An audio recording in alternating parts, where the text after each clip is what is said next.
kadarar Allah gun yaran nan. Karkiga lanfina a cikin sanki kau da ciwon raina. Tunda na fara ba ni ganin komai ban jin ma kaina. Kalar ki ba za a yi a cikin duniyar nan kar ma na rasa ki.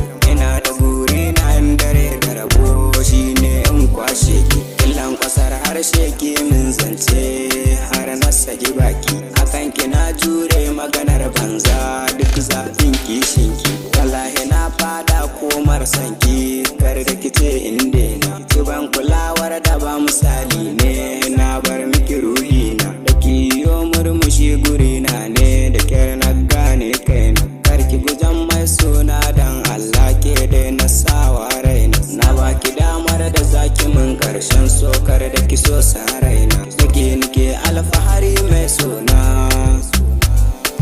ke zanwa karshen kauna. Na sharabu a guri na so zauna. Ke cikin haske dukkan raina.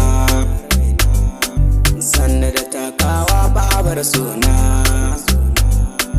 Ina da ke bin san kalmar jin haushi ba. Akan ki ni bin san yanayin da nake ciki ba. Ni ba zan yi wani abin da ba zai miki ba. Kin bani lokaci na ki dole ne mai gaba. Na gaisuwa da fatan alkhairi gun yar baba. Aini da ke gaban maka kare yi ba baya ba. Ai yanzu gunki yaran nan ya zamto ja gaba. Inda dare na bani bari kifa da duka wata kewa. Ga maganin kisa ya ki ajiye karki damuwa. In biji ni zarar rashin ki na je na baki ruwa. Zan hakuri da ke gomarin sai mu kyala yanyawa. In har na ganki sai na dan dara na ce ga yar baiwa. Na gode kin share kukan soyayya da ke sanyo rayuwa.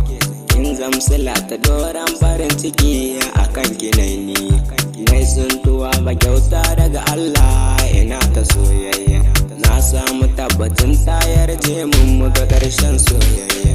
Kin tausayan a soyayya ta ne nai godiya. Kauna da sanke kaina dai walla sai dai godiya. In har kimin na kalmar soyayya sai dai dariya. Matukar kimin na kalmar soyayya